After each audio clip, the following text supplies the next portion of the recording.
Once upon a time, in the heart of ancient London, a thick fog began to embrace the glowing amber street lamps. Inside the warm, cozy home of the Darling family, an attic room was filled with laughter and wonder. Wendy was sharing stories with John and Michael before bedtime. As the page turned, the colors burst into life, and they knew their adventures.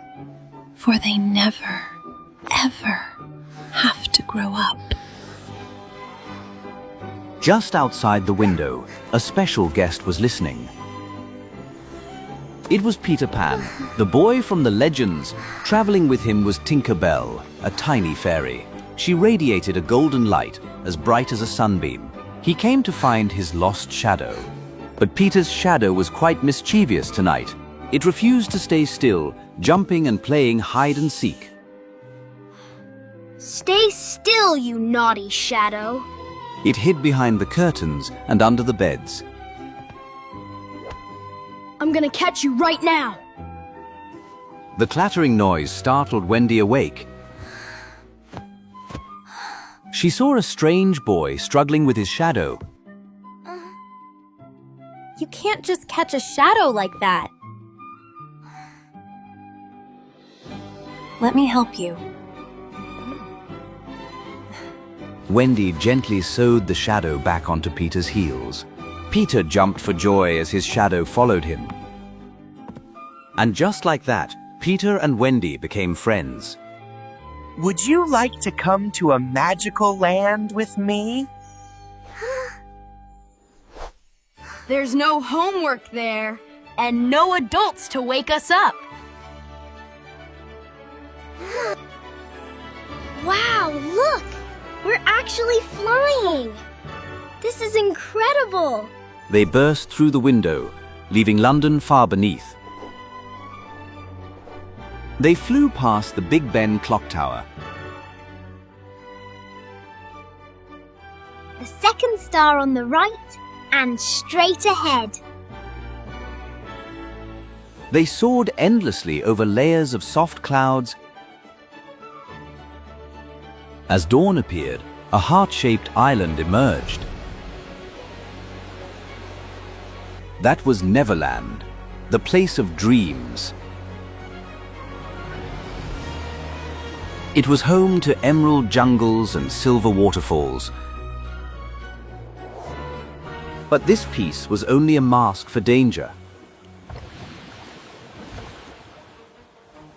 The Jolly Roger pirate ship stood tall and menacing.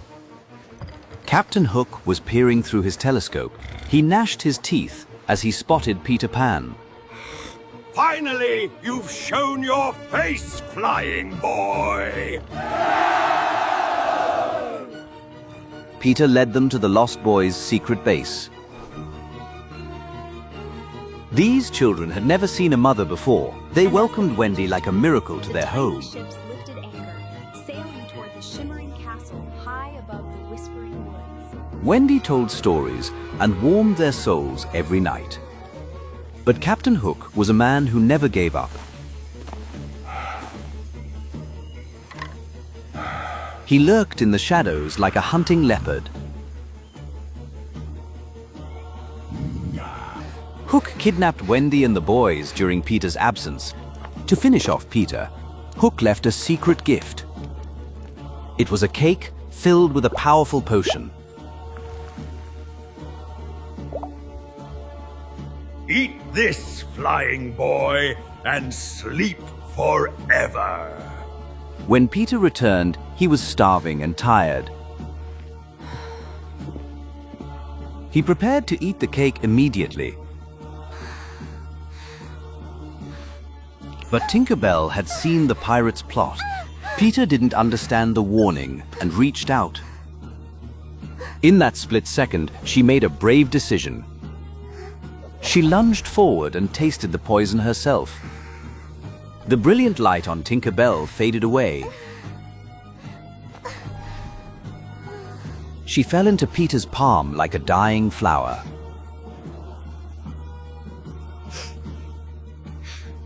Peter closed his eyes, pressing his hands together.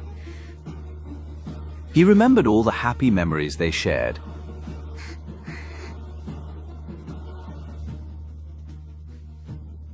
I believe in fairies.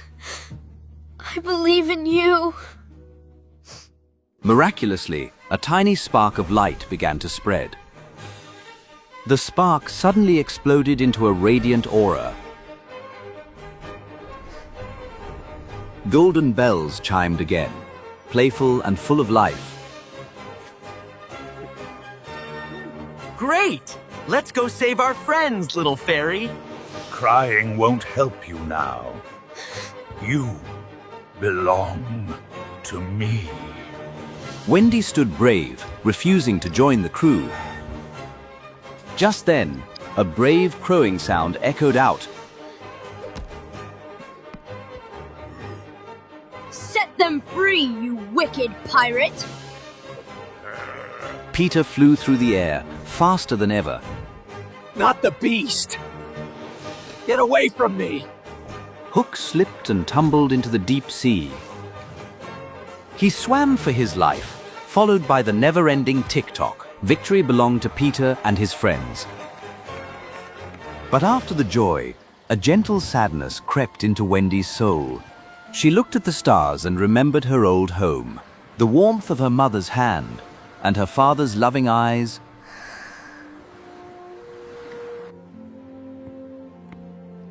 Flying boy, I think it's time for us to go back. Growing up is the greatest adventure a child can take. Go on, but never forget the magical land. Peter and Tinker Bell used pixie dust to cover the ship,